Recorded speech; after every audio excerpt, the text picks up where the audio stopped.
For people who couldn't afford it, we would provide them some subsidies. But because people would have some pooling power, the costs overall would be lower because they'd be in a stronger position to negotiate. We think it is a plan that works with the existing system, the employer-based system, the private healthcare system, but allows a lot of people who currently don't have health care to get health care. More importantly, for the vast majority of people who do have some health care, it allows them to get a better deal. We also have some insurance reforms in there that, for example, prohibit people who have pre-existing conditions from being banned from getting coverage. We also talk about how we can help to make the Medicare system more effective and provide better quality care.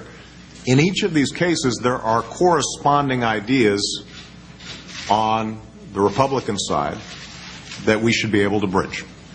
So I promise not to make a long speech. Let me just close by saying this. My hope in the several hours that we're going to be here today, that in each section that we're going to discuss, how do we lower costs for families and small businesses? How do we make sure that the insurance market works for people? How do we make sure that we are dealing with the long-term deficits? How do we make sure that people who don't have coverage can get coverage? In each of these areas, what I'm going to do is I'm going to start off by saying, here's some things we agree on. And then let's talk about some areas where we disagree and see if we can bridge those gaps. I don't know that those gaps can be bridged. And it may be that at the end of the day, we come out here and everybody says, well, you know, we have some honest disagreements. People are sincere in wanting to help, but they've got different ideas about how to do it, and we can't bridge the gap between Democrats and Republicans on this. But I'd like to make sure that this discussion is actually a discussion and not just us trading talking points.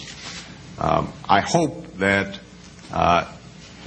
this isn't political theater, where we're just playing to the cameras and criticizing each other, but instead are actually trying to solve the problem. That's what the American people are looking for.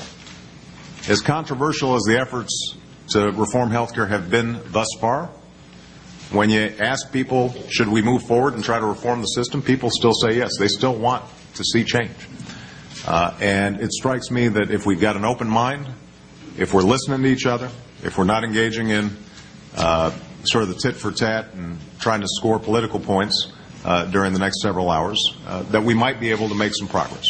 And if not, at least we will have better clarified for the American people what the debate is about.